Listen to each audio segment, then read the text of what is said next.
بسم اللہ الرحمن الرحیم۔ شروع اللہ کے بابرکت نام سے جو بڑا مہربان نہایت رحم کرنے والا ہے۔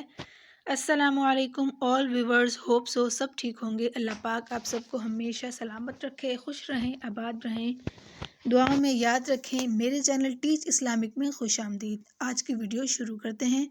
ویڈیو شروع کرنے سے پہلے میری چھوٹی سی ریکویسٹ ہے، ویڈیو کو لائک، شیئر اینڈ کامنٹ کرنا مت بھولیے گا، اینڈ ویڈیو کو لاسٹ تک دیکھیے گا۔ میرے چینل ٹیچ اسلامک کو سبسکرائب کر دیجئے تاکہ ہر نیو آنے والی ویڈیو کا نوٹیفیکیشن آپ کو ملتا رہے۔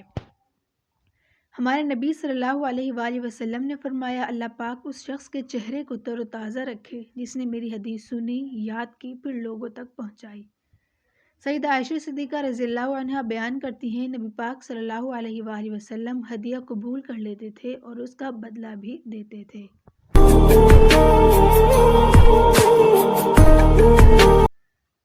حضرت ابن عباس رضی اللہ تعالیٰ عنہما بیان کرتے ہیں، نبی اکرم صلی اللہ علیہ وآلہ وسلم نے ارشاد فرمایا ہے، اپنی ہبہ کی ہوئی چیز کو واپس لینے والا ایسا ہے جیسے کوئی شخص اپنی کیک کو چاٹ لے۔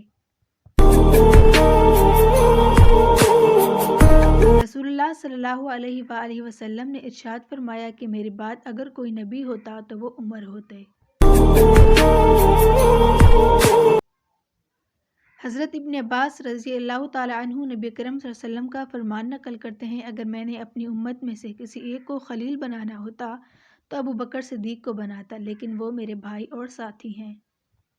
نبی اکرم صلی اللہ علیہ وآلہ وسلم نے ارشاد فرمایا، میرے اصحاب کو برا نہ کہو، تم میں سے اگر کوئی شخص احد پہاڑ جتنا سونا خرچ کرے تو یہ ان میں سے کسی ایک کے ایک مد بلکہ نصف کے برابر بھی نہیں ہو سکتا۔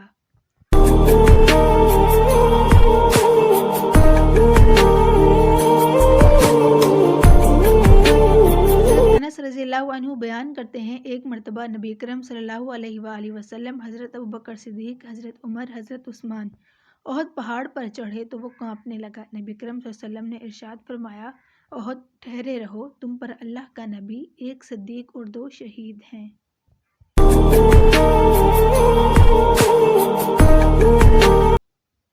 نبی پاک صلی اللہ علیہ وآلہ وسلم نے فرمایا کہ فاطمہ میری جان کا ٹکڑا ہے، جو اسے ناراض کرے گا اس نے مجھے ناراض کیا۔